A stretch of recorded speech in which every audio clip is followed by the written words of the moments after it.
George Clooney has always been known for his pranks. His sense of humor defined him early, shaped by a childhood in Kentucky and years of struggling to make it in Hollywood. Yet, behind the laughter lies a man whose life has been marked by constant reinvention, private battles, and a deep sense of loyalty, especially to his friend Brad Pitt. For decades, the two shared a bond built on jokes and mutual respect, until silence fractured it in 2025, revealing truths that neither could keep buried. Born on May 6, 1961, in Lexington, Kentucky, Clooney grew up in a family that mixed fame with politics. His mother, Nina, a one-time beauty queen, became a city councilwoman, while his father, Nick, was a television host and news anchor. Their home in Augusta, Kentucky, buzzed with debate about politics and ethics, shaping George's lifelong instinct to speak out against injustice. Fame, too, ran in his blood. His aunt, the legendary singer Rosemary Clooney, taught him both the glamour and the pain of celebrity. Watching her struggle with addiction and obscurity after early success gave him a lesson that would guide his career. Fame never lasts, and chasing it can destroy you. As a teenager, Clooney believed baseball would be his future. He earned a tryout with the Cincinnati Reds, but a weak throwing arm ended the dream. Around the same time, a more personal challenge struck. At 15, one side of his face suddenly went limp, Bell's palsy. For 9 months, classmates mocked him. Instead of retreating, George fought back with humor. He learned that if he made people laugh first, they couldn't hurt him. That defense mechanism turned into one of his greatest strengths. After high school, life humbled him further. He sold women's shoes, sold insurance door to door, and worked construction jobs before moving to Los Angeles at 21. He slept on the floor of a friend's closet, biked to auditions, and lived off odd jobs. But he never quit. Those lean years, he would later say, were the best of his life because they stripped everything down to survival and friendship. Clooney's early acting career was a slow climb through forgettable roles. He appeared in low-budget TV shows and B-movies, most notoriously Return of the Killer Tomatoes. Directors saw him as little more than a handsome handyman. Then came a breakthrough that almost wasn't.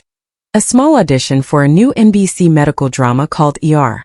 Clooney had the choice between 2 pilots but picked the one that felt more authentic. From the moment he read for Dr. Doug Ross, the producers knew they'd found their lead. When ER premiered in 1994, his combination of charm, wit, and wounded vulnerability electrified audiences. Within months, he became television's most wanted man. ER turned Clooney into a household name, but it also pushed him to exhaustion. By day, he filmed the show. By night, he shot Quentin Tarantino's Blood-Soaked from dusk till dawn. The double workload meant 18-hour days. Yet, through fatigue and fame, Clooney never lost his mischievous streak. His ER co-stars became targets of elaborate pranks, rubber snakes, fake lesson tapes, even surprise rewrites of their lines. Behind the humor, though, was a man who wanted control over his story. In 1999, after 5 seasons, he left ER to focus on film, determined not to be trapped by television success. His film career grew fast. He took daring roles from Three Kings to Oh Brother, Where Art Thou?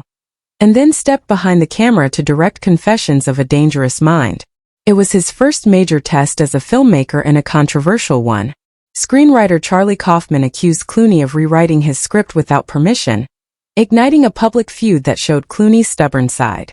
Years later, a dispute with the Writers Guild over his contributions to Leatherheads led him to quit full membership, shocking Hollywood. Even as he built a reputation as one of the industry's most respected actors, Clooney wasn't afraid to defy the system. Off-screen, he became increasingly political. He co-founded Not on Our Watch with Brad Pitt, Matt Damon, and Don Cheadle, raising millions for humanitarian causes. In 2012, he and his father were arrested during a protest at the Sudanese embassy, a gesture that proved his activism wasn't performative. But Clooney's relationship with the media grew more strained after paparazzi violated his privacy in 2017, photographing his newborn twins at his Italian villa. He threatened legal action, saying simply, "The safety of our children demands it." Then there was Brad Pitt, the friend who once rivaled him, then became his closest ally. Their story began with competition in 1991, when Pitt landed the role Clooney wanted in Thelma and Louise. By the time they filmed Ocean's 11 a decade later, any rivalry had turned into playful camaraderie. Their famous prank war became Hollywood legend. During Ocean's 12, Pitt plastered signs around Clooney's Italian hometown saying residents should call him Mr. Ocean and avoid eye contact. Locals believed it. Clooney laughed, promising revenge that never came. What began as jokes grew into genuine friendship. That bond deepened in 2016 when Pitt's marriage to Angelina Jolie ended in scandal. Clooney, blindsided by the news on live TV, became a constant source of support. He called weekly, showed up when no one else did, and quietly helped Pitt through the aftermath. Pitt later said Clooney was like a brother, someone who understood without words. For nearly a decade, the two remained close, until 2025 when something quietly broke. By then, Clooney's life had changed. In 2013, he met Amal Alamuddin, an Oxford-educated human rights lawyer. Their connection was immediate and cerebral. Within a year, he proposed, and in 2014 they married in Venice in a ceremony that combined Hollywood glamour with European elegance.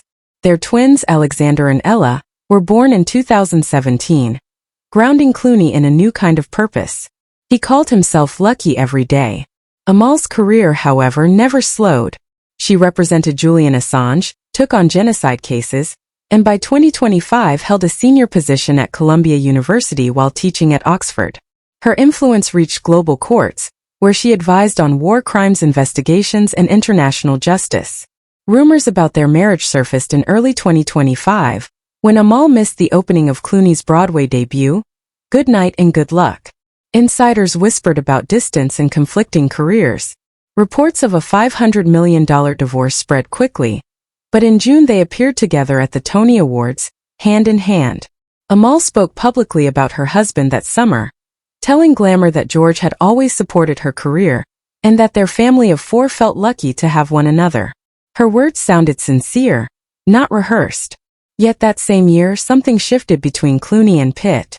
When Clooney's Broadway show closed in June, Pitt didn't attend. He didn't call. Clooney was hurt. Pitt's team said he was overseas filming, but the silence stung.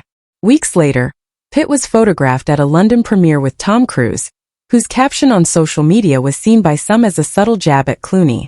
The old ease between George and Brad seemed gone, replaced by a tension neither acknowledged. In October, Clooney finally broke his own silence in an Esquire interview, reflecting on his past with uncharacteristic honesty. He admitted to trying cocaine in the 1980s, spoke about years of nightly drinking, and laughed about youthful experiments with pot brownies.